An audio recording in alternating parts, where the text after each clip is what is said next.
Story 1. The bus driver swore he picked up 6 people that night, but when the route ended, only 5 got off. I don't usually work that last route. Too many empty stops, too many quiet roads, too many shadows that look like they're moving when they shouldn't be. But that night, I covered for a guy who called in sick.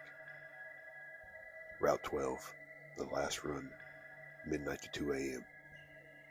Started normal enough. First passenger got on near the edge of town. A woman in a gray coat. She didn't say a word, just dropped her fare and sat down. Second stop, a college kid, headphone on, blaring, barely looked up. Third, fourth, and fifth, by the time I passed mile marker 18, I had 6 people on board. I remember counting them. I always count. You have to.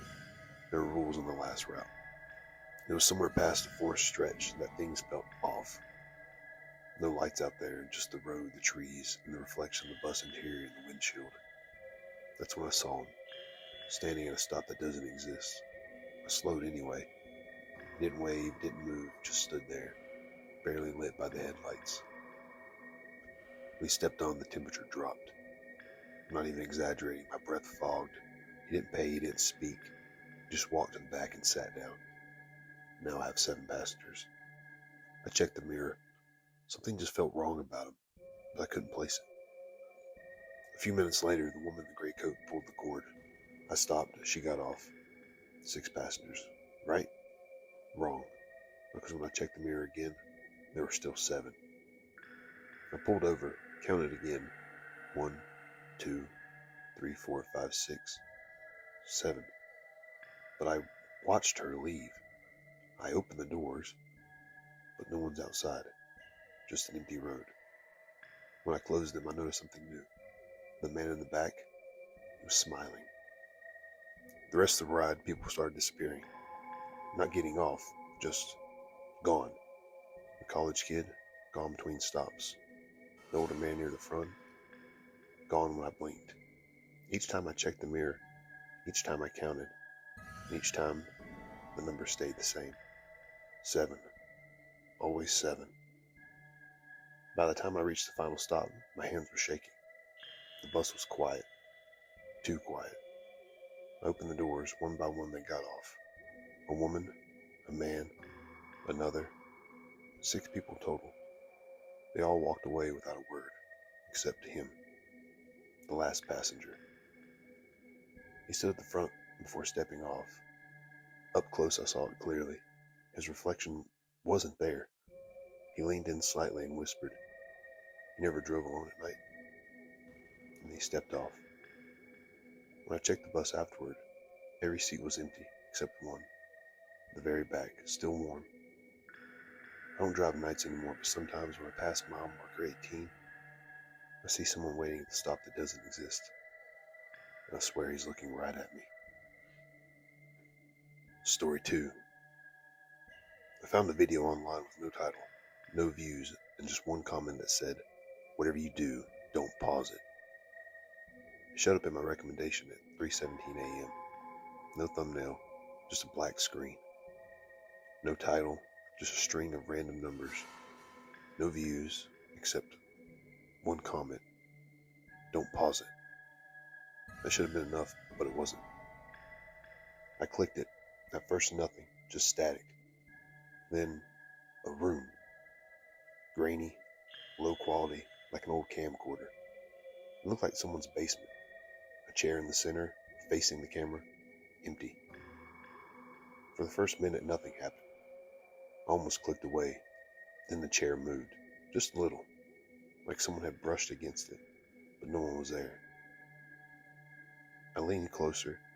That's when I noticed something in the corner. A shape. Too dark to make out, standing perfectly still, watching. The video didn't cut, didn't zoom, but somehow the shape looked closer.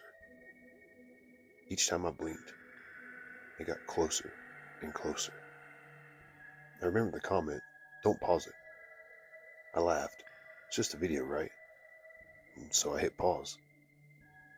The moment I did, my screen flickered, and then the room changed. The chair was gone, and the camera angle was different. closer, and the shape, it wasn't in the corner anymore. It was right in front of the camera. I couldn't breathe.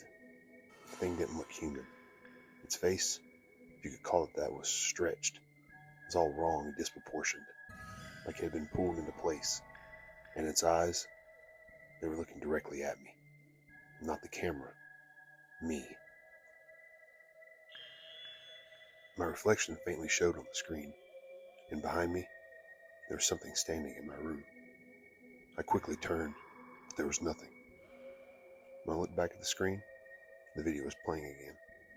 I don't remember unpausing it. Now the footage showed a different room. It was my room, my chair, and my door. And there was someone sitting in my chair. It was me, facing away from the camera, not moving. I tried to close the app. It wouldn't respond. The video just kept playing. The version of me on the screen slowly started to turn its head. Too slowly. Too far. Bones began cracking and breaking. They shouldn't move like that. And then it stopped. Halfway turned, and I heard someone behind me. A chair creak. I didn't turn this time. I just stared at the screen and at the thing wearing my face. It smiled. The video ended, and the app closed all by itself. I tried to go back and look, but there was no history, no trace, like it never existed at all. But my chair is facing the wrong direction now, and sometimes late at night I hear it creak, like someone's sitting in it, waiting for me to press pause again. Story 3. If you ever hear your voice calling back to you in the woods, run, because real echoes don't say new things. We weren't supposed to go that deep. Everyone said to stay near the trail, stay where the markers are, but Tyler wanted to explore. Said it'd be fun. Said we'd go off the path just for a little bit. At first it was normal. The typical trees and dirt and wind, the usual sounds. Then Tyler yelled, "Hey!" We waited for the echo. "Hey!" came back, but it was delayed, too delayed, and it felt off. "Hey, come here!" We froze. That wasn't an echo. Tyler laughed it off, said it was probably someone else, but there were no other cars, no other people. As far as we knew, we were all alone. We kept walking, faster now. That's when I decided to try it. I shouted, "Hello!" A few seconds passed, and then, "Hello! Don't leave!" My stomach dropped. We turned back, or at least we tried to, because trail wasn't there anymore. Just trees, endless trees. And then we heard it again, even closer now, using Tyler's voice this time. "Guys, I think I'm lost." Tyler went pale. "I didn't say that," he said. Branches snapped behind us, footsteps, but not matching ours. There's too many. Then we saw it between the trees. Something moving. It was tall and thin, bending around trunks instead of walking past them, like it didn't follow the same rules. "Run," I said, and we did. And we didn't stop, we didn't look back, but the voices continued to follow, now using all of our voices perfectly. "Wait up! You're going the wrong way! I found the trail!" It knew what to say. It knew how we sounded. And then Tyler tripped hard. He screamed. We turned. That was a big mistake. Something was standing over him, not attacking, just leaning down and listening. Then it spoke. His voice, perfectly. "Help me." We ran. We left him. I still hear that in my head.